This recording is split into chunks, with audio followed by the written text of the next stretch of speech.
আমাদের গ্যাসীয় বিনিময় চ্যাপ্টারের আমরা একদম শেষ প্রান্তে চলে আসছি। এখন আমরা শিখব হচ্ছে শ্বাসনালী সংক্রান্ত রোগ।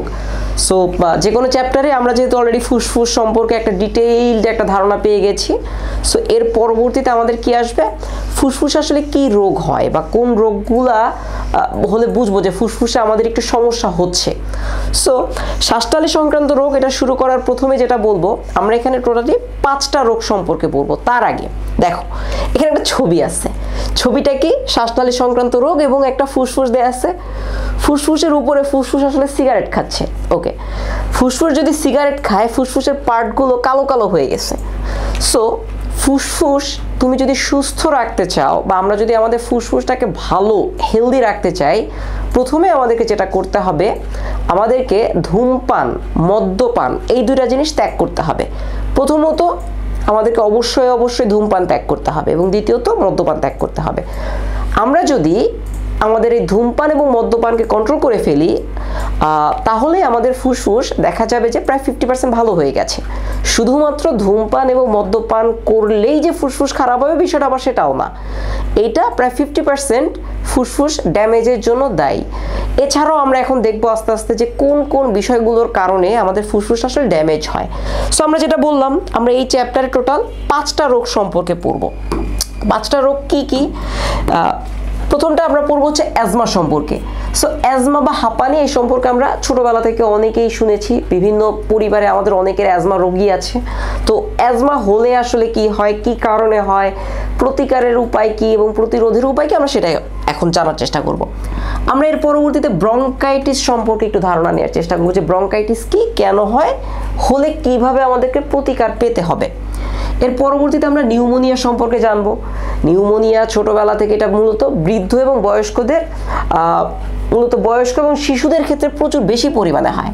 যক্ষা, এটা একটা ভাইরাস ঘটিত রোগ। আমরা একটু পরেই দেখবো যে আসলে যক্ষা হলে কি হয়। এবং ফাইনালি আমরা দেখবো একটু সিভিয়ার সিচুয়েশন, সেটা হচ্ছে ফুসফুসে ক্যান্সার আসলে কেন হয় এবং হলে করণীয় কি এবং ফার্দার জিনিসগুলো আমরা একটু পরে দেখার চেষ্টা করবো। সো আমাদের এই ডিপ ডাইভ দেওয়ার পূর্বে এই চ্যাপ্টারটার এই 5টা রোগে প্রথমে দুইটা জিনিস একটু ক্লিয়ার করে নিই।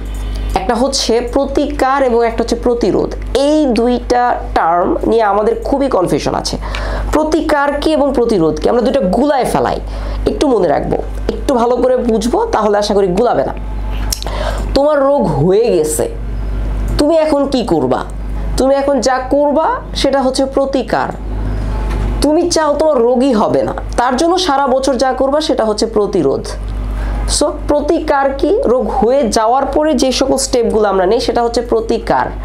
আর রোগ হবে না তার জন্য আমরা যে সকল স্টেপগুলো গ্রহণ করি সেটা হচ্ছে আমাদের প্রতিরোধ। সো আমি একটা ছোট্ট এক্সাম্পল দিই, এগুলোর সাথে কানেক্টেড না, অন্য একটা জায়গায় কানেক্টেড। ধরো আমাদের আশেপাশে এই যে বর্ষা সিজন শেষ হওয়ার পরে বিভিন্ন জায়গায় পানি জমে থাকে, তখন প্রচুর পরিমাণে ডেঙ্গু মশা, ডেঙ্গু ভাইরাস যেটা আর কি মূলত ফ্ল্যাবি ভাইরাস, এবং ডেঙ্গু মশাটার উৎপত্তি বাড়ে। তো এই যে মশাটার উৎপত্তি বাড়তেছে, তখন এইখানে ধরো তোমাকে ডেঙ্গু মশা কামড় দিছে, তোমার হচ্ছে রোগ হয়েছে, ডেঙ্গু রোগ বা চিকুনগুনিয়া কিছু একটা হয়েছে। তো এই যে রোগে তুমি আক্রান্ত হয়ে গেলা, আর রোগে আক্রান্ত হওয়ার পরে তোমার করণীয় কি? তোমার করণীয় হচ্ছে তোমাকে রেস্ট নিতে হবে প্রপারলি, তোমাকে হচ্ছে প্লাটিলেট বাড়ে এরকম খাবার বেশি বেশি খেতে হবে, ডাবের পানি খেতে হয়, প্রচুর পরিমাণে পানি স্যালাইন এগুলো খেতে হয়। সো এই যে প্রসেসগুলো আমরা করতেছি এটাকে আমরা বলতেছি যে প্রতিকার। ওকে, আর সারা বছর তুমি চাও তোমার বডিতে ডেঙ্গু যে ভাইরাসটা ফ্ল্যাবি ভাইরাস সেটা ঢুকবে না, ডেঙ্গু রোগ তোমার হবে না। সেক্ষেত্রে তোমার করণীয় কি? তোমার করণীয় হচ্ছে তুমি প্রতিদিন মশারি টানিয়ে ঘুমাবা। সো এটা হচ্ছে প্রতিরোধ। প্রতিরোধ এবং প্রতিকার আশা করি বুঝতে পারছি। সো আমরা চলো আমাদের এই টপিকে একটু প্রবেশ করি। সো প্রথমে আমরা কি পড়বো? প্রথমে আমরা অ্যাজমা বা হাঁপানি সম্পর্কে একটু জানার চেষ্টা করব। আমরা এই চ্যাপ্টারগুলো যে 5টা রোগ এইগুলোকে কিভাবে সাজিয়েছি, আমরা সাধারণত প্রত্যেকটাকেই হচ্ছে 4টা ক্যাটাগরিতে ভাগ করেছি। প্রথমটা হচ্ছে আমরা বুঝবো আসলে কি কি কারণে রোগগুলো হয়, রোগগুলো হলে কি কি লক্ষণ প্রকাশ পায় দ্বিতীয়ত, এবং তারপরে আমাদের প্রতিকার এবং প্রতিরোধের উপায়টা কি সেটা আমরা হচ্ছে এখন স্টেপে আমরা দেখার চেষ্টা করব। ওকে, তো চলো দেখি অ্যাজমা কি। অ্যাজমা আসলে কেন হয় বা শ্বাসকষ্ট আসলে মানুষের কেন হয়? অ্যাজমা হচ্ছে অ্যালার্জিযুক্ত খাবার খেলে অ্যাজমা হয়। অ্যালার্জিযুক্ত খাবার কি, অ্যালার্জি জিনিসটা আসলে কি, কিছু খাবার আছে, কিছু পণ্য আছে যে খাবারগুলো খেলে বা ওই পণ্যগুলো ব্যবহার করলে মানুষের বিভিন্ন ধরনের বডি রেসপন্স হয়। বডি রেসপন্স এক একজনের এক এক ধরনের হইতে পারে। তার আগে বলি একটু খাবারগুলা কি। সাপোজ হচ্ছে আমার চিংড়ি মাছ বা চিংড়ি মাছ, আসলে চিংড়ি না, তারপর হচ্ছে ইলিশ মাছ, গরুর মাংস, সো লতি, কচুর লতি যেটাকে বলি, বেগুন, এই খাবারগুলো খেলে ইউজুয়ালি অনেকের বডিতে অনেক ধরনের রিয়াকশন সৃষ্টি হয়। সো সেই রিয়াকশনগুলো বিভিন্ন প্রতিফলন আছে। প্রতিফলন কেমন? অনেকের বডি চুলকায়, এটা একটা অ্যালার্জির প্রতিফলন।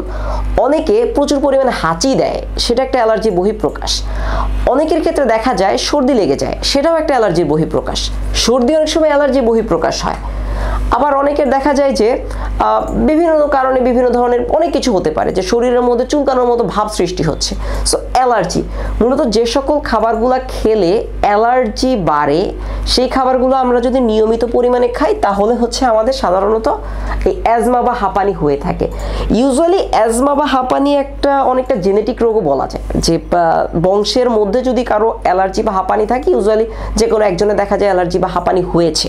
ওকে, আমরা যদি বেশি পরিমাণে ধুলাবালিযুক্ত পরিবেশ অথবা হচ্ছে আমাদের এই প্রচুর পরিমাণে ডাস্ট আছে, প্রচুর পরিমাণে অ্যালার্জি জিনিসপত্র আছে, এইগুলোর মধ্যে যদি ঘাটাঘাটি করি, প্রচুর পরিমাণে চলাফেরা করি, দেখা যাবে যে আমাদের এই হাঁপানি বা শ্বাসকষ্ট এটা হতে পারে।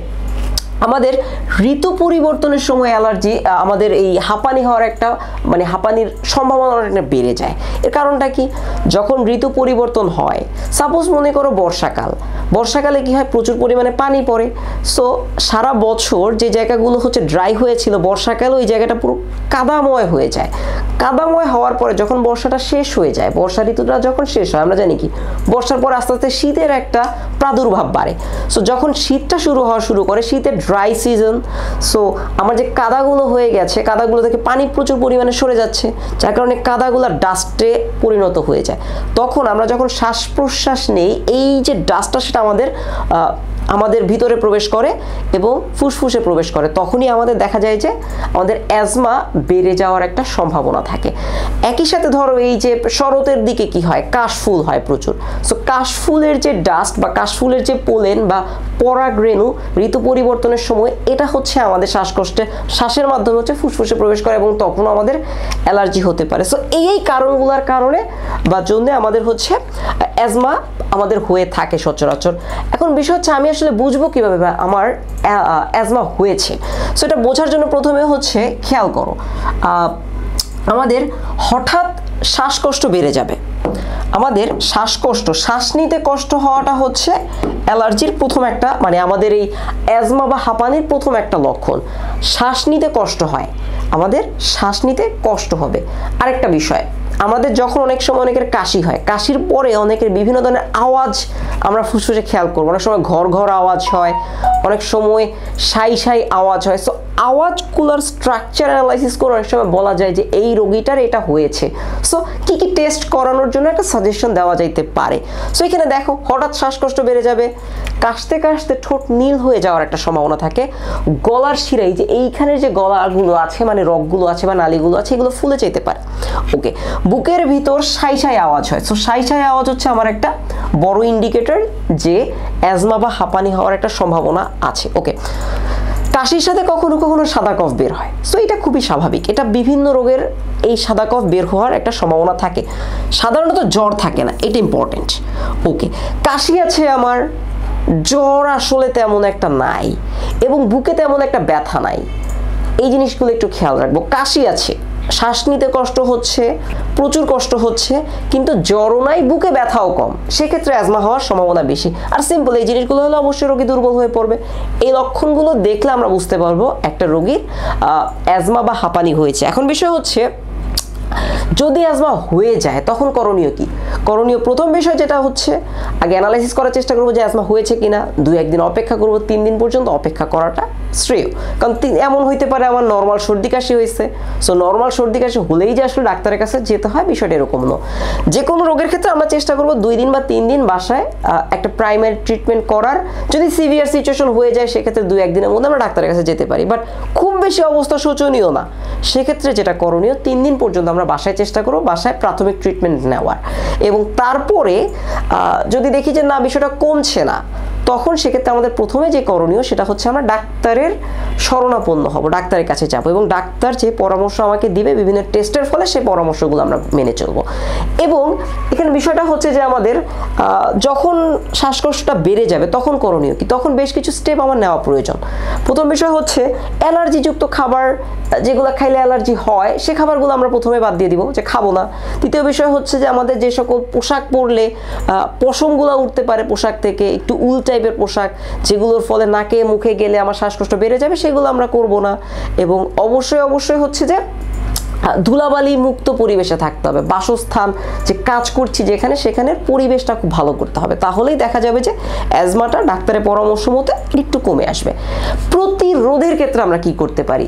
প্রতিরোধের ক্ষেত্রে মূলত প্রথম বিষয় যেটা সেটা হচ্ছে পরিবেশ, যেখানে থাকি আমার পরিবেশটা খুবই ভালো করতে হবে।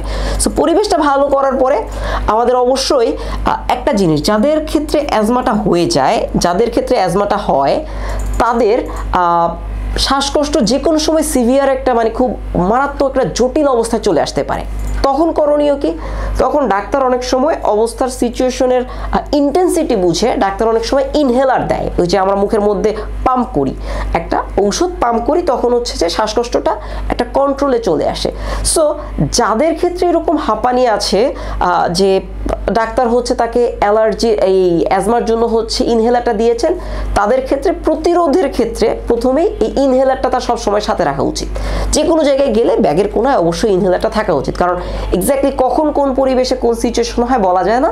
সো এই জন্য ইনহেলারটা সাথে থাকাটা খুবই গুরুত্বপূর্ণ। সো আশা করি তোমরা সকলেই হচ্ছে অ্যাজমা কেন হয়, অ্যাজমা হলে কি লক্ষণ প্রকাশ পায় এবং কি আমরা প্রতিকারের উপায়গুলো কি এবং প্রতিরোধের উপায়গুলো কি সেগুলো তোমরা বুঝতে পারছো। সো আমরা পরবর্তী রোগে চলে যাই। তো চলো দেখি আমাদের পরবর্তী রোগটা হচ্ছে আমাদের ব্রঙ্কাইটিস। ওকে, ব্রঙ্কাইটিস কি? ব্রঙ্কাইটিস মূলত হচ্ছে আমাদের যে শ্বাসনালীটা আছে, শ্বাসনালীতে যদি কোনো কারণে প্রদাহ সৃষ্টি হয়, প্রদাহ সৃষ্টি হলে শ্বাসনালী বা ফুসফুসে এই প্রদাহটাই মূলত হচ্ছে ব্রঙ্কাইটিস। ওকে, সো ব্রঙ্কাইটিস কি কি কারণে হয়? ধূমপান করলে ব্রঙ্কাইটিস হওয়ার সম্ভাবনা বেশি। যারা ধূমপান করে নিয়মিত তাদের ক্ষেত্রে ব্রঙ্কাইটিস হওয়ার সম্ভাবনা বেশি। অস্বাস্থ্যকর পরিবেশে থাকলে ব্রঙ্কাইটিস হওয়ার সম্ভাবনা বেশি এবং ফাইনালি ঠান্ডা লাগলে ব্রঙ্কাইটিসের ঝুঁকিটা বেড়ে যায়। এখন প্রশ্ন হচ্ছে আমি বুঝবো কিভাবে আমার আসলে ব্রঙ্কাইটিস হয়েছে? ব্রঙ্কাইটিস হইলেও সিমিলার জিনিস, আগেরটায় যেমন ছিল অ্যাজমায় কাশি হয়, ইউজুয়াল কাশতে কাশতে তোমার অবস্থা খারাপ হয়ে যাবে। ব্রঙ্কাইটিসের ক্ষেত্রে সিমিলার, তবে কিছু কি পয়েন্ট আমরা একটু আইডেন্টিফাই করার চেষ্টা করবো যেগুলো বুঝলে আমরা বুঝবো যে আমার আসলে অ্যাজমা হয় না, আমার ব্রঙ্কাইটিস হয়েছে। কি কি? কাশির সময় বুকে প্রচণ্ড ব্যথা, দেখো এই যে একটা পার্থক্য চলে আসছে, বুকে প্রচণ্ড ব্যথা। আমার কাশি আছে, বুকে ব্যথা নাই, জ্বর নাই, তার মানে আমার হচ্ছে সাধারণত আমরা ধরে নিই ব্রঙ্কাইটিস হয় নাই, হইতে পারে অ্যাজমার সম্ভাবনা আছে, কিন্তু আমার কাশি আছে, বুকে প্রচণ্ড ব্যথা আছে, এডিশনালি ব্যথাযুক্ত হয়েছে, সেটাকে আমরা ব্রঙ্কাইটিসের লক্ষণ বলতে পারি।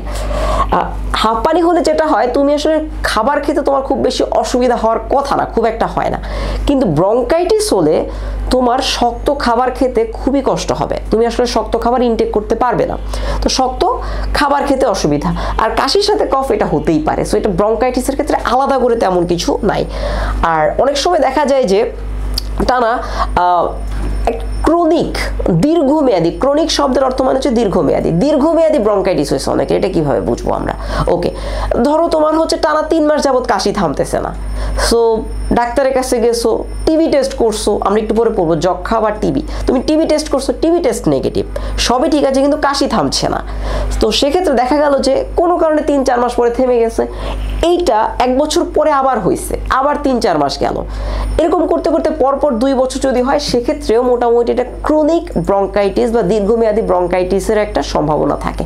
সো অবশ্যই যদি আমাদের ব্রঙ্কাইটিস, আমরা কি করব? প্রথম বিষয় হচ্ছে যে যদি সন্দেহ লাগে অবশ্যই হচ্ছে আমরা ডাক্তারের পরামর্শ নিব যে আমার আসলে কাশি কেন থামতেছে না, এবং সাথে সাথে যদি এরকম কোনো লক্ষণ প্রকাশ পাই, ধূমপান, মদ্যপান, সাদা পাতা, এই জিনিসগুলা আমরা হচ্ছে ত্যাগ করব এবং যে রোগী থাকবে তাকে অবশ্যই হচ্ছে বিশ্রামে পাঠাবো ও যাতে কোনো ধরনের স্ট্রেস না নেয় আমরা সেই জিনিসটা এনশিওর করার চেষ্টা করব। বিশ্রাম অনেক ক্ষেত্রে আমার জিনিসটা উপশম করে দেওয়ার একটা সম্ভাবনা থাকে। ওকে, সো ইউজুয়াল ডাক্তার যেভাবে পরামর্শ দিবে আমরা সেই পরামর্শগুলো গ্রহণ করব, রোগীকে ভালো একটা নাতিশীতোষ্ণ একটা উষ্ণ পরিবেশে রাখার চেষ্টা করব এবং ফাইনালি সারা বছর যে আমি চাই আমার ব্রঙ্কাইটিস হবে না, কি করণীয়? প্রথম বিষয়, সিগারেট খাওয়া যাবে না, মদ পান করা যাবে না। আমরা উল্টাপাল্টা যে সকল অভ্যাস, সাদা পাতা থেকে শুরু করে এই জিনিসগুলা ত্যাগ করতে হবে বা আমরা কখনো এগুলা ধরার চেষ্টা করব না। ভালো পরিবেশে থাকার চেষ্টা করব, ধোঁয়া যেখানে আছে সেখানে আসলে অ্যাভয়েড করার চেষ্টা করব, নোংরাযুক্ত বেশি ধুলাময় পরিবেশে আমরা আসলে স্কিপ করার চেষ্টা করব। তাহলেই হচ্ছে আমাদের ব্রঙ্কাইটিস থেকে আমরা হচ্ছে একটা পার্মানেন্ট প্রতিরোধ আমরা করতে পারবো। সো আশা করি আমরা ব্রঙ্কাইটিস হলে আসলে কিভাবে বুঝবো ব্রঙ্কাইটিস হয়েছে, কেন হয় এবং প্রতিকার এবং প্রতিরোধের উপায়গুলো আমরা বুঝতে পারছি। আমরা এরপরে যেটাতে যাব সেটা হচ্ছে নিউমোনিয়া। ছোটবেলা থেকে আমরা নিউমোনিয়া আসলে অনেক শুনছি। নিউমোনিয়া রোগটা হচ্ছে যে শুনলেই কেমন জানি একটা ছোটবেলায় ওই যে বাচ্চাদের হয় একটা ফিল আছে। বাস্তবেই তাই, নিউমোনিয়া রোগটা মূলত হচ্ছে বাচ্চাদের একটা রোগ। একই সাথে বয়স যত বাড়ে বৃদ্ধদের ক্ষেত্রে নিউমোনিয়া হয়। এই রোগটা বেশি অ্যাটাক করে হচ্ছে বাচ্চা এবং বয়স্ক, এই দুইটা জিনিস একটু মনে রাখবো। একটা সার্টেন টাইম পর্যন্ত বাচ্চাদের এবং বড়দের নিউমোনিয়া বেশি হয়। বাচ্চাদের ক্ষেত্রে একটা সময় বাংলাদেশে খুবই সিভিয়ার সিচুয়েশন ছিল যে নিউমোনিয়া প্রচুর রোগ মানে বাচ্চা মারা যেত। এই জিনিসটা আসলে খুবই সিভিয়ার একটা সিচুয়েশন হয়ে গিয়েছিল। সো আমরা চলো একটু দেখি যে আসলে নিউমোনিয়া কেন হয় সেটা একটু বোঝার চেষ্টা করি। নিউমোনিয়া মূলত হচ্ছে যে এটা একটা ব্যাকটেরিয়া দিয়ে হয়। শুধু ঠান্ডা জ্বর লাগলে যে নিউমোনিয়া হয় বিষয়টা এরকম না। সিম্পল ঠান্ডা জ্বর আসলে নিউমোনিয়া লাগে না। নিউমোনিয়ার ক্ষেত্রে যেটা হয়, নিউমোনিয়ায় নিউমোকক্কাস নামক একটা ব্যাকটেরিয়া যদি কাউকে অ্যাটাক করে এবং সেই অ্যাটাকের বিরুদ্ধে যদি কোনো প্রতিরোধ ব্যবস্থা বডিতে না সৃষ্টি হয় বা সৃষ্টি হতে হতে তার যে রিয়াকশন হয়ে যাবে সেটাই হচ্ছে নিউমোনিয়া। সো নামটা একটু মনে রাখবো, নিউমোকক্কাস, এটা একটা ব্যাকটেরিয়ার অ্যাটাক। ওকে, সো আমাদের ক্ষেত্রে যেটা হয়, যদি কারো হাম উঠে গায়ের মধ্যে অথবা ব্রঙ্কাইটিস হয়ে গেছে, সো ব্রঙ্কাইটিস বা হাম ওঠার পরবর্তীতে যদি প্রপার ট্রিটমেন্ট না নেওয়া যায় তাহলে নিউমোনিয়া হওয়ার একটা সম্ভাবনা থাকে। এবং যদি কারো ঠান্ডা লাগছে, ঠিক আছে, ঠান্ডা কিওর তো হয় নাই, বরঞ্চ অতিরিক্ত ঠান্ডা লেগে গেছে। সো অতিরিক্ত ঠান্ডা লাগলেও হচ্ছে আমাদের নিউমোনিয়া হওয়ার একটা সম্ভাবনা থাকে। সো নিউমোনিয়াটা ইউজুয়ালি ব্যাকটেরিয়া যদি আমার বডির মধ্যে বসে যাইতে পারে সেক্ষেত্রেই হচ্ছে যে নিউমোনিয়ায় আক্রান্ত হওয়ার সম্ভাবনা বেশি। কোশ্চেন হচ্ছে আমি বুঝবো কিভাবে যে আমার আসলে নিউমোনিয়া হয়েছে। নিউমোনিয়া হয়েছে এটা বোঝার জন্য প্রথম বিষয়, কাশি তো হবে, বাচ্চাদের ক্ষেত্রে কফ হবে, এটা খুব স্বাভাবিক বিষয়। কাশি এবং শ্বাসকষ্ট হবে, এটাও খুব স্বাভাবিক বিষয়। আমাদের আগের যে দুইটা রোগ সেটা তো একই রকম ছিল। এইখানে একটা স্পেশাল যে জিনিস সেটা হচ্ছে ভীষণ লেভেলের জ্বর থাকবে। এই জ্বরটা খুব ইম্পর্টেন্ট। জ্বরটা ইম্পর্টেন্ট কোথায়? এই জ্বর আমরা একটা জিনিস খেয়াল করছি, আমাদের ব্রঙ্কাইটিস হলে কাশি হয়, ঠিক আছে, আমাদের হচ্ছে ব্রঙ্কাইটিসে বুকে ব্যথা হয়, ঠিক আছে, কিন্তু জ্বর থাকে না। নিউমোনিয়ায় কাশির পাশাপাশি আমাদের জ্বরের পরিমাণটা একটু বেশি, জ্বর থাকবে এবং বুকের ভিতরে ঘর ঘর আওয়াজ হয়।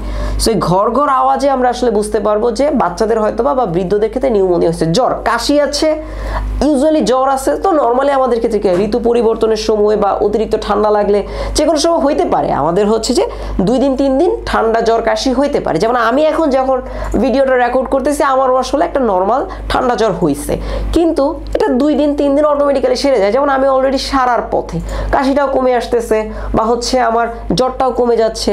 কিন্তু যদি কারো এমন হয় 3 দিন 4 দিন 5 দিন 7 দিন ক্রস হয়ে গেছে, তখন তোমার আসলে অবশ্যই কি করা উচিত, তখন প্রতিকার কি আছে আমরা একটু দেখি। অবশ্যই ডাক্তারের পরামর্শ মেনে চলা উচিত। ডাক্তার ওষুধ দিবেন, ওষুধগুলো খাবো প্রপারলি। যে রোগী থাকবেন মূলত বাচ্চা এবং বয়স্কদের ক্ষেত্রে, এদের ক্ষেত্রে একটু স্পেশাল ট্রিটমেন্ট প্রয়োজন। ওদেরকে আমরা একটু গরম পরিবেশে, একটু উষ্ণ পরিবেশে রাখার চেষ্টা করব। খাবারটা ডিরেক্টলি খেতে পারবে না, তখন আমরা খাবারটাকে চেষ্টা করব গরম তরল আকারে দেওয়ার। এবং ফাইনালি আমরা আসলে প্রতিরোধ করতে চাই। নিউমোনিয়া কিভাবে প্রতিরোধ করণীয়? নিউমোনিয়া প্রতিরোধ করার ক্ষেত্রে কি আমরা হচ্ছে বয়স্ক এবং আমাদের যারা বাচ্চা আছে তাদের যাতে ঠান্ডা না লাগে আমরা এই জিনিসটা এনশিওর করার চেষ্টা করব। এবং যারা হচ্ছে বয়স্ক ব্যক্তি আছেন তাদের অবশ্যই ধূমপান মাস্ট বি ত্যাগ করতে হবে, আদারওয়াইজ বয়স হইলে নিউমোনিয়া হওয়ার সম্ভাবনাটা খুব বেশি। সিম্পল বিষয়, আলো বাতাসপূর্ণ গৃহে বসবাস করতে হবে এবং রোগীকে একটা উষ্ণ পরিবেশে আমাদেরকে ট্রান্সফার করতে হবে, তাহলেই দেখা যাবে যে নিউমোনিয়াটা কিছুটা কমে আসছে। ওকে, সো আশা করি নিউমোনিয়া রোগটা সম্পর্কে আমাদের আর কোনো জিজ্ঞাসা নাই। যদি তোমাদের এই 3টা রোগ, আমরা এখন পর্যন্ত 3টা পড়লাম, প্রথমটা পড়ছি হচ্ছে আমরা অ্যাজমা বা হাঁপানি, দ্বিতীয়টা পড়েছি হচ্ছে আমরা ব্রঙ্কাইটিস, তৃতীয়টা পড়েছি হচ্ছে আমরা আমাদের নিউমোনিয়া। এই 3টা রোগ নিয়ে এখন পর্যন্ত যা বললাম, যদি কোনো সমস্যা থাকে এই ভিডিওর কমেন্টে তোমরা হচ্ছে অবশ্যই আমাদেরকে প্রশ্ন করবে। যদি কোনো স্পেশাল কোনো কিছু বুঝতে অসুবিধা হয় আমরা অবশ্যই আরও বুঝিয়ে দেওয়ার চেষ্টা করব, বা এইটার বিষয়ে আরও যদি কোনো বিস্তারিত আমাদের ভিডিও প্রয়োজন হয় তোমাদের, সেক্ষেত্রে তোমরা আমাদেরকে জানালে আমরা এইটা নিউমোনিয়া বা হচ্ছে ব্রঙ্কাইটিস বা হচ্ছে আমাদের অ্যাজমা এই সম্পর্কে আরও বিস্তারিত নিয়ে আলোচনা করব। তো চলো দেখি আমরা একটু সামনের দিকে যাই। আমাদের এই 3টা রোগের পরে আমাদের কি রোগ আছে, এরপরে আমরা যক্ষা নিয়ে একটু পড়াশোনা করব। 2টা রোগ, এটা একটু সিরিয়াস অবস্থা, একটা হচ্ছে যক্ষা এবং একটা হচ্ছে ফুসফুসে ক্যান্সার। সো যক্ষা রোগটা আসলে কি, ছোটবেলায় টিভিতে একটা বিজ্ঞাপন ছিল এরকম যে যক্ষা হলে রক্ষা নাই। সো এরকম একটা বিষয় ছিল, একটা সময় মানুষের ধারণা ছিল যক্ষা হলে রক্ষা নাই। সো পরবর্তীতে আসলে রক্ষা আছে। সো পরবর্তীতে বিজ্ঞাপন একটু চেঞ্জ হয়েছে যে যক্ষা হলে রক্ষা নাই, এই কথার আর ভিত্তি নাই। সো যক্ষা আসলে কেন হয়, যক্ষাকে ইংলিশে আমরা একটু বুঝি আগে। যক্ষাকে ইংলিশে বলা হচ্ছে টিউবারকুলোসিস, টিউবারকুলোসিস। ওকে, টিউবারকুলোসিসের এইখানে যে টি এবং বি এই দুইটাকে একসাথে করে আমরা এটাকে বলি হচ্ছে টিবি। যক্ষা রোগকে টিবি রোগ বলা হয়, যক্ষা রোগকে টিবি রোগ বলা হয়, এটা একটু মনে রাখবো। ওকে, যক্ষা কেন হয়? যক্ষা, প্রথম বিষয় হচ্ছে যক্ষা একটা বায়ুবাহিত সংক্রামিত রোগ। ওকে, যক্ষার এই যে রোগটা পড়ছি, এটা প্রথমে আমরা একটু ভুল কনসেপ্ট আছে আমাদের সকলের মাঝখানে, সেটা একটু ভাঙি। সেটা কি, যক্ষা যে শুধুমাত্র ফুসফুসের রোগ বা শ্বাসনালীর রোগ এই বিষয়টা না। যক্ষা বডির মোটামুটি যে কোনো জায়গায় যক্ষা হতে পারে। যক্ষা শুধুমাত্র ফুসফুসের অসুবিধা হলেই হবে বিষয়টা এমন না, যক্ষা অন্য জায়গায় হইতে পারে। একটা সময় আমাদের ধারণা ছিল যে যক্ষা শুধু ফুসফুসের রোগ, কিন্তু পরবর্তীতে দেখা গেল যে না, যক্ষা বিভিন্নভাবে বিভিন্ন জায়গায় যক্ষা হতে পারে। সো যক্ষা আসলে কি, যক্ষা মূলত মাইকোব্যাকটেরিয়াম টিউবারকুলোসিস, মাইকোব্যাকটেরিয়াম টিউবারকুলোসিস নামক একটা ব্যাকটেরিয়া যদি আমাদেরকে আক্রমণ করে সেক্ষেত্রে একটা রোগ হয়, সেটা হচ্ছে যক্ষা।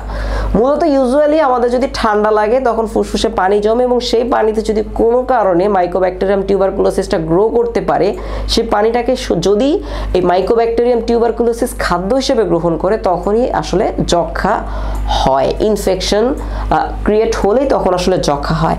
সো যক্ষায় মূলত কি, তুমি যদি যক্ষা একটা ছোঁয়াচে রোগ, যক্ষা বা টিবি একটা ছোঁয়াচে রোগ, তুমি যদি কোনো যক্ষা রোগীর সংস্পর্শে দীর্ঘদিন যাবত থাকো সেক্ষেত্রে দেখা যেতে পারে তার থেকে মাইকোব্যাকটেরিয়াম টিউবারকুলোসিস ব্যাকটেরিয়াটা তোমার বডিতে ট্রান্সফার হয়েছে এবং তখন তোমারও যক্ষা হতে পারে। সো যক্ষা আসলে হলে আমরা বুঝবো কিভাবে আমাদের যক্ষা হয়েছে। প্রথম বিষয়, রোগীর ওজন কমতে থাকে, এটা ড্রাস্টিক্যালি খুব দ্রুত দেখবা যে যার কাশতেছে ঠিক আছে, কাশির সাথে সাথে তার ওজন কমে যাচ্ছে, ক্রমশ শরীর দুর্বল হয়ে যায়। এটা মোস্ট ইম্পর্টেন্ট। 3 সপ্তাহের বেশি কাশি, নর্মাল কাশি হলে ঠিক আছে, ঘরোয়া ট্রিটমেন্ট করতেছি কমে আসতেছে, কিন্তু যদি দেখো যে 3 সপ্তাহের বেশি ধরে কাশতেছি কিন্তু হচ্ছে কাশি থামছে না, তখন অবশ্যই ডাক্তারের কাছে যাওয়া উচিত। ওকে, খুসখুসে কাশি, সবসময় যে হচ্ছে আমার কফ বেরোবে বিষয়টা এরকম না, ম্যাক্সিমাম ক্ষেত্রে যক্ষার ক্ষেত্রে খুসখুসে কাশিটাই বেশি হয়, কাশির সাথে আসলে কফ বের হওয়ার সম্ভাবনা একটু কম। ওকে, জ্বর আসে, এই জ্বরটা আসলে বিকালের দিকে জ্বর আসে এবং তাপমাত্রা খুব বেশি বাড়ে না। যক্ষা রোগের ক্ষেত্রে তাপমাত্রাটা খুব বেশি হয়ে যাবে বিষয়টা এমন না, একটা নির্দিষ্ট পরিমাণে জ্বর থাকে, কিন্তু জ্বর থাকে প্রতিদিন বিকালের সময় জ্বর বেশি থাকে। আরেকটা মোস্ট সিগনিফিকেন্ট আমাদের সিমটম একটা হচ্ছে বুকে এবং পিঠে ব্যথা হয়। আমরা যে জিনিসটা এর আগে দেখেছি যে বুকে ব্যথা হইতে দেখছি কিন্তু পিঠে ব্যথা হইতে দেখি নাই। যদি দেখি যে কাশতে কাশতে জ্বর আসতেছে, বুকে পিঠে ব্যথা হচ্ছে, ওজন কমে যাচ্ছে, সেগুলো আসলে যক্ষার লক্ষণ। ওকে, অজীর্ণ মানে কি, অজীর্ণ মানে হচ্ছে আমাদের খেতে সমস্যা, ক্ষুধা মন্দা, খাইতে খুব একটা ইচ্ছা করতেছে না। সিম্পল, যে কোনো রোগ হইলেই আসলে অজীর্ণ হওয়ার সম্ভাবনাটা বেড়ে যায় এবং পেটে একটা ব্যথা হইতে পারে যক্ষা হলে। সো আসলে এখন আমার যক্ষা হয়ে গেছে, আমি আসলে টেস্ট করতে চাই। সো টেস্ট একটা সময় কি হতো, একটা সময় ডাক্তারের কাছে গেলে ডাক্তার এক্সরে দিত, বুক এক্সরে, তার মাধ্যমে হচ্ছে যক্ষা নির্ণয় করা হইতো। পরবর্তীতে একটু আপগ্রেড করা হয়েছে কফ টেস্ট। কফের মধ্যে ডাক্তার কফের স্যাম্পল নিবে, কফের মধ্যে হচ্ছে মাইক্রোব্যাকটেরিয়াম টিউবারকুলোসিস ব্যাকটেরিয়ার উপস্থিতি আছে কিনা সেটা আসলে চেক করা হয়। এবং তার পরবর্তীতে যেটা আরও আপগ্রেড করা হয়েছে সেটা হচ্ছে আমাদের চামড়ার নিচে একটা টেস্ট করা হয়, এটাকে বলা হচ্ছে এমটি টেস্ট। মূলত ডক্টর ম্যানটাক্স, ডক্টর চার্লস ম্যানটাক্স, সো ওনার নাম অনুসারে উনি একটা টেস্ট সাজেস্ট করছে যক্ষাকে পারফেক্টলি ডিটারমাইন করার জন্য। এটা নাম হচ্ছে এমটি টেস্ট বা ম্যানটাক্স টেস্ট, তোমরা একটু জেনে রাখবে জিনিসটা। সো এটা আসলে কি, এটা মূলত একটা টিউবারকুলিন নামক একটা কেমিক্যাল, এটা হচ্ছে ইনজেকশনের মাধ্যমে ডাক্তার তোমার বডিতে ইনসার্ট করে দেয় এবং মোটামুটি 48 থেকে 72 ঘন্টা পর্যন্ত অপেক্ষা করা হয়, ডাক্তার তোমাকে অবজারভেশনে রাখবেন। ওকে, তো যখন হচ্ছে এই 48 থেকে 72 ঘন্টা ক্রস হবে, যদি দেখা যায় বডির চামড়াটা একটু শক্ত হয়ে গেছে বা বিভিন্ন জায়গায় শক্ত হয়ে গেছে, তখন বোঝা যাবে যে আমার আসলে যক্ষা হয়েছে। আর যদি শক্ত না হয়, অ্যাজ ইউজুয়াল থাকে, তখন এটা ইন্ডিকেট করে যে আসলে যক্ষা হয় নাই। সো যক্ষাটা পুরোটাই হচ্ছে আমরা এমটি টেস্টের মাধ্যমে বর্তমানে আসলে নির্ণয় করে থাকি। এখন বর্তমানে দেখা গেছে অনেক সময় এমটি টেস্টে আসলে নেগেটিভ রেজাল্ট আসতে পারে, কিন্তু যক্ষা হইতে পারে। তখন কি বর্তমান সময়ে সাইটো মানে কোষ টেস্ট করা হয় এবং হচ্ছে আমাদের টিস্যু বা সাইটোপ্যাথোলজি, হিস্টোপ্যাথোলজি টেস্টের মাধ্যমে আমাদের বর্তমান সময়ে বিভিন্নভাবে শনাক্তকরণ করা হয় যে আসলে রোগী যক্ষাতে আক্রান্ত কিনা। এবং বেসিক এক্সরেতে পারফেক্টলি দেখা যায় না এটাতে আসলে ফুসফুসের অবস্থা কতটা ড্যামেজড সিচুয়েশনে আছে সেটা বোঝার জন্য আমাদের এক্সরে করা হয়। তো ঠিক আছে, ডাক্তার তোমাকে নির্ণয় করে ফেললো যক্ষা হয়ে গেছে। তো তারপরে আমাদের যেটা সেটা হচ্ছে যক্ষা হলে আসলে আমাদের এখন করণীয় কি। প্রথম বিষয়, যক্ষা হলে একটাই করণীয়, ডাক্তার যখন শনাক্ত করে ফেলে তখন ডাক্তার তোমাকে ঔষধ দেবে। যক্ষার চিকিৎসাটা একটু দীর্ঘমেয়াদী। যক্ষা হলে প্রায় 6 মাস তোমাকে ট্রিটমেন্ট নিতে হয়, 6টা মাস তোমাকে বিভিন্ন ঔষধ খেতে হবে। সো ঔষধগুলো সরকারিভাবে বিনামূল্যে সরকারি হাসপাতালেই পাওয়া যায় এবং প্রত্যেকটা একটা নির্দিষ্ট সময় পর পর তোমাকে যে রিপোর্ট করতে হয় যে আমি এতগুলো খাচ্ছি, এতগুলো নিয়ে আসতে হয় তারপরে। সো 6 মাস, কোনো কারণে তুমি একদিন ওষুধ মিস দিয়েছো, সো অবশ্যই তোমাকে আবার প্রথম থেকে শুরু করতে হবে। সো যক্ষার ক্ষেত্রে চিকিৎসাটা মাস্ট বি 6 মাস। অনেক সময় দেখা যায় 6 মাসের পরে আরও 1-2 মাস এডিশনাল কোর্স করানো হয়ে থাকে, অনেক সময় এনশিওর হওয়ার জন্য যে যক্ষাটা আসলে পুরোপুরিভাবে নির্মূল হয়ে গিয়েছে। সো এখন বর্তমান সময় আসলে যক্ষা আল্লাহর রহমতে পুরোটাই আসলে সুস্থ বা কিওর হওয়ার রোগ।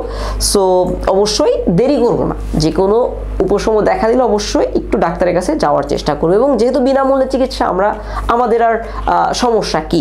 ওকে, সো প্রতিরোধ, এখন আমি চাই হচ্ছে আমার যক্ষা হবে না, সেক্ষেত্রে করণীয় কি। ইউজুয়ালি যক্ষার একটা টিকা হয়, বয়স যদি বাচ্চাদের 1 বছরের নিচে হয় সেক্ষেত্রে একটা টিকা দেওয়া হয়, বিসিজি টিকা।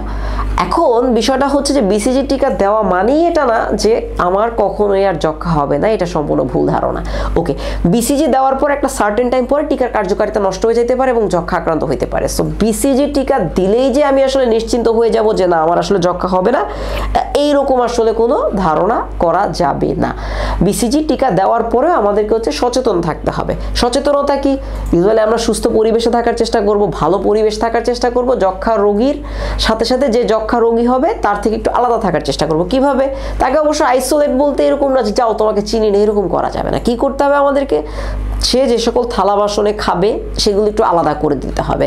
সে যদি থুতু ফেলে সেটা একটা নির্দিষ্ট জায়গায় ফেলতে হবে এবং সেটা পরবর্তীতে ডিসপোজ মাটিতে গর্ত করে পুঁতে ফেলতে হবে। সো আশা করি এভাবে করলে আমাদের যক্ষাটা প্রতিরোধ করা সম্ভব। তো ঠিক আছে, আমরা মোটামুটি আশা করি যক্ষা সম্পর্কে আমাদের আর কোনো কনফিউশন নাই। এরপরেও যদি আরও ডিটেলস জানার প্রয়োজন পড়ে, এমটি টেস্ট কীভাবে কাজ করে বা আরও ভালোভাবে আমরা যদি জানতে চাই বিসিজি টেস্ট কি, সো এইগুলো নিয়ে ডিটেলস আলোচনার জন্য তোমাদের যদি জানতে ইচ্ছে করে অবশ্যই আমাদেরকে কমেন্ট করবে। আমরা হচ্ছে এইগুলো নিয়ে আলাদা ভিডিও প্রাইম পাঠশালা থেকে নিয়ে আসার চেষ্টা করব। সো আমাদের লাস্ট রোগ সেটা হচ্ছে আমাদের এই চ্যাপ্টারে ফুসফুসে ক্যান্সার। ফুসফুসে ক্যান্সারটা আসলে মূলত কি, ফুসফুসে ক্যান্সার মানে আনকন্ট্রোলড সিচুয়েশন ইন দ্য ফুসফুস, ওকে, বা লাংস। তো ফুসফুসে ক্যান্সারের ক্ষেত্রে যেটা আমাদের মনে রাখতে হবে যে আমাদের 2টা রোগ, একটা হচ্ছে নিউমোনিয়া এবং একটা হচ্ছে যক্ষা। এই দুইটা রোগ হয়ে যাওয়ার পরে যদি ট্রিটমেন্ট প্রপারলি না হয়, আর ইউজুয়ালি যেটা হয় নিউমোনিয়া এবং যক্ষ্মা হলে ফুসফুসে একটা ক্ষতর সৃষ্টি হয়। সেই ক্ষতটা যদি ঠিকঠাক মতো না সারে বা একটু লেন্দি হয়ে যায়, তাহলে পরবর্তীতে দেখা যায় ওই ক্ষতটাকে কেন্দ্র করে একটা ক্যান্সার সৃষ্টি হতে পারে, যাকে আমরা বলি হচ্ছে ফুসফুসে ক্যান্সার। আমাদের আক্রান্ত রোগীর মধ্যে ফুসফুসে ক্যান্সারের সংখ্যাই অনেক বেশি থাকে, প্রচুর রোগী আমাদের ফুসফুসে ক্যান্সার হয়।